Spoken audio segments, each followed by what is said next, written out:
susidūriau su tokiu netikėtu Volvo X90 elektromobilio gedimu. Nebeveikia priekinės artimosios šviesos ir tolimosios šviesos. Kaip matote, dega tik priekiniai LED žibintai dienos.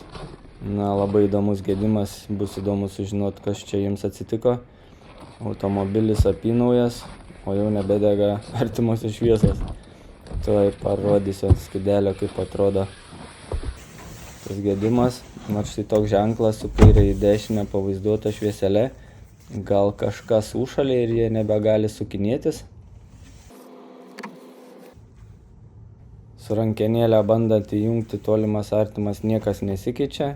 O čia gali junginėti kiek nori skydelėje. Pasikeičia ženkliukas, bet čia nieko nematom. Per šį meniu galvojau, gal kažkas nusimušė.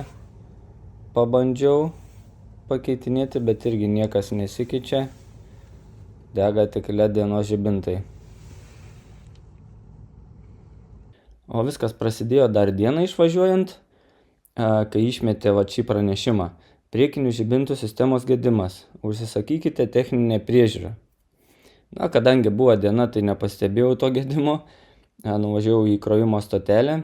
Ten beįsikraunant jau sutemo, pradėjau važiuoti. Žiūriu, kad kažkas ne taip. Netaip matosi gerai ir kiti dar ant šviesų pamirksėdavo. Reikės važiuoti sosteną ir žiūrėti, kas čia per gedimas. Būtų labai keista, jeigu prie -14 užšaltų kažkokios tai žibintų sistemos, ar ne?